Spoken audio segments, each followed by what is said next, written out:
Hey Adventurers, today is going to be our top 10 books read in we're not doing it together. Sorry. Our top 10 books read in 2022. Yep. This is kind of like our wrap up. Oh, I guess we can drop a little bit of stats too if we want to. Yeah, for sure. So I guess we can get rid of those right away. I read 70 books, I believe. 17 of which were, I want to say it's 17 physical books and 50 audiobooks. So maybe I only read 67 books then, I don't know. But I thought I read 70. Maybe there's just a miscount. I'm probably miscounted somewhere. That's alright. So yeah, that's roughly book and a half a week. I read 87 books this year. A lot were on audiobook. I don't have a specific count of what was what though. I just counted mine out because it was fun. I think we should mention how our reading has changed this year in comparison to last year. Sure. So one thing for me is I made a specific effort to incorporate more nonfiction in, and I was well rewarded with that, and we'll talk about that in a minute here. I also had one personal goal, which is on my top 10 list, or top 11 list, so I'll get to that in a second. Mm-hmm. And I accomplished that goal, and I wanted to read more broadly. I also think I did that. I think I touched in a lot of different genres, and I also took a lot of focus on specific authors that I wanted to know better. So my focus, I guess, going into this year going into 2022 was kind of to also read more broadly, branch out into different genres and not just read fantasy exclusively. And I think I did pretty good. I think it ended up being about half of my books were fantasy, but the rest were a mixture of other genres. I read a lot of historical fiction and things like D'Artagnan romances. I read 5 of those because there's 5 books in that series, and then I read The Prisoner of Zenda, which is another one, and I think I had a couple other ones that were like that as well. I read 2 westerns, which I thought I'd only read 1, and I mentioned that in another video already, but that's wrong. I read 2, and the biggest one that I really delved into this year was science fiction, and I had read a little bit, but realistically not very much at all. And so this year, you'll see it reflected in this series, or in this list. I think there might only be 2 that are sci-fi. So what we can take from this is that changes in our reading is good for us because a lot of them made it onto our top list. That's true. So do we want to do all of yours and then mine? No, I like going back and forth. Okay. The way that I have this ordered, I have it 1 through 11. So this isn't actually a top 10 list, it's a top 11 list. Yes. One of them is kind of a honorable mention for me, and that's because this is technically a reread for them. Okay. But that doesn't mean that it's bad. And so the way that I have it ordered is 1 through 11. Beginning number 1 is my earliest book. This is actually the first book that I read in January, and then book 11 would be isn't actually. I didn't actually do it. So there's not really any specific no order for these, just our top 11 that we noticed. Yeah. So the first one that I have, as I already mentioned, is To Kill a Mockingbird by Harper Lee. This one is the first book that I read in January, and come about the end of November, I was like, man, I really want to reread To Kill a Mockingbird, or read another book that has that similar atmosphere to that book. And you'll find out that I did in just a little bit. The first book I have on my list is The Lord of the Rings. This is the full series, and my goal, which I realized I never actually talked about in my 2022 goal videos, but I had a goal to read this book in 2022, all 3 books, and I did. I listened to them all on audiobook. I thoroughly loved them. They were narrated by Andy Serkis. It was great. So the next book that I have is actually a surprising one to me, because I don't think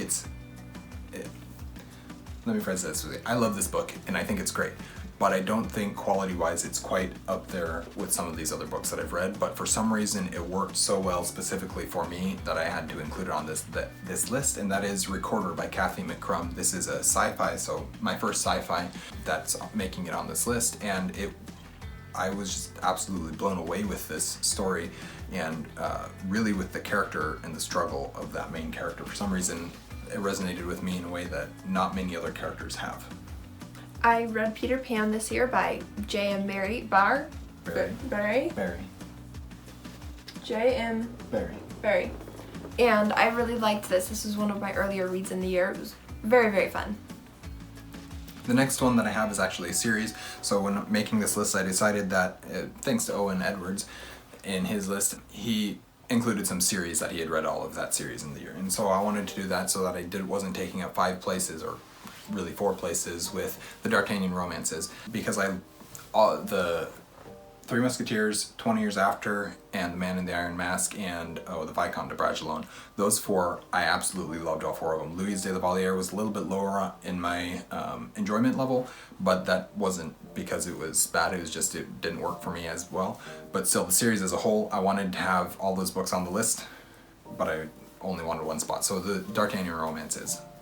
I also read The Catcher in the Rye by, I don't know, I want to know the authors, but I don't even know. I think it's down, oh, it's right here. J.L. Salvador, J.D. Sal, right here. J.D. Salinger. Salinger. This was one I didn't anticipate loving as much as I did. I thought it was such a fantastic story and thought-provoking. The next one I have is another science fiction, and that is Annihilation by Jeff Vandermeer. This is one that I had heard mixed things about. I'd heard some people be like, this book is so stupid, and I've heard people say this is one of the best books I've ever read, and there didn't seem to be much of an in-between. I didn't know where I was going to fall on it, and then I listened to it, and the atmosphere of it, and the questions that were being asked with it, and the complexity, what's the word that I'm looking for, the thoughtfulness, thought-provokingness, or whatever, I guess, of it really worked very, very well for me. And I absolutely love this book, so I will be continuing with the series eventually, but I haven't yet. The other book I read is City of the Beasts by Isabella Allende. I've talked about this before, so I'll let you guys dive into that to hear more about it. Then I've got the Lyonesse Trilogy by Jack Vance. This is an Arthurian adjacent story. I have review for two of the books. I haven't reviewed the third one yet because I'm about 3 months behind on reviews. That's what it's going to be. But I do have my review for the first 2 of those, so I'll let you guys go watch them. Basic thoughts on this series is I absolutely loved it, or else it wouldn't be on this top 10 list. But it's also really cool to have another Arthurian adjacent series for me to read. I also read The Elephant's Girl by Celeste Remington. I had to search that up, which one it was. One I picked up at the library, and I loved it. It was great. The next one I have on here is The Desert of Wheat. This was written by Zane Grey. This is one, so I read my first Zane Grey 2 years ago, actually, I think, 2020, the first year that we did had the channel. And I really enjoyed that first book, but I had several other ones, or I've been slowly compiling other ones as I go to the store and find them, and the bookstore and find them. And I came across this one, been sitting on my shelf, and then I brought it down fishing when we went fishing in June, July, sometime in that timeline. And so I read it, and it was so good. I have a review for it. I'll let you go watch the review. I also read Unbroken this year, which is a biography about Louis Zamperini. It's written by Amy somebody, I don't know, it's irrelevant. It's a biography. I feel like it's different.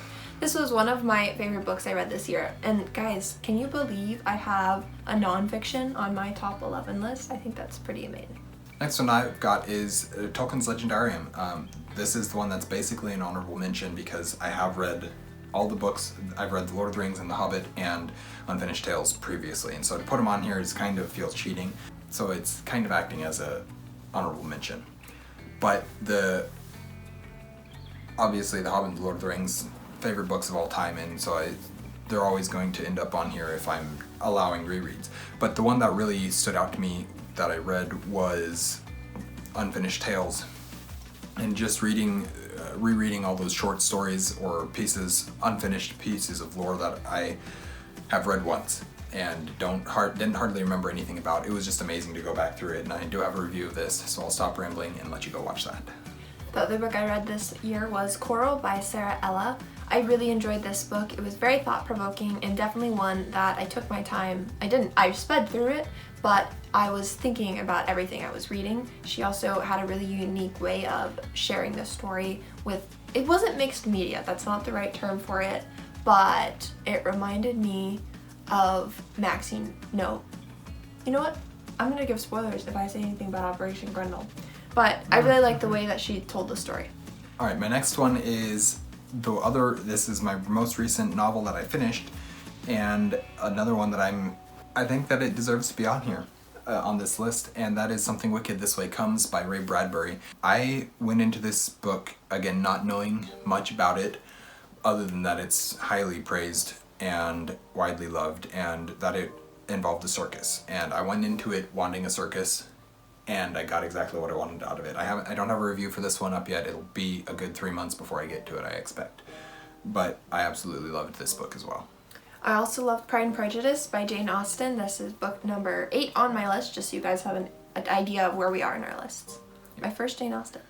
The next one I have is The Sum of All Men by David Farland. This is, again, I've talked about it in other videos. This is the one that I'm reading with Nico from Nico's Book Reviews, or the series, the Rune Lord series I'm reading with Nico from Nico's Book Reviews, and we just finished book 1. We read book 1 in December. But I really enjoyed it. I didn't know what to expect from it. I was hoping for a bit more atmospheric of a read than Sanderson usually is, and that's what I got, and so I like that. I read Hamlet by William Shakespeare.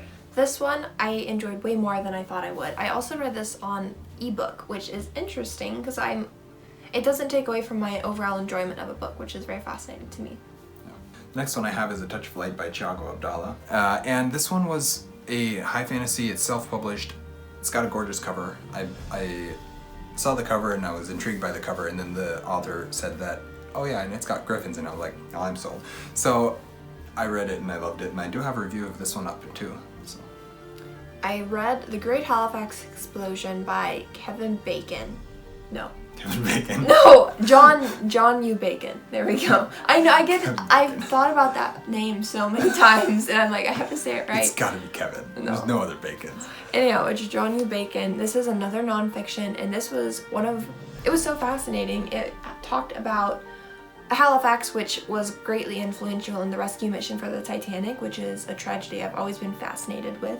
And the Great Halifax Explosion has now become another tragedy I am equally fascinated with. It was fantastic. Guys, 2 nonfictions on this list. Can you believe it? And then the last book, book 11 that I have on this list is Deathless Beast by Andrew D. Meredith. This is one that the author how did this work?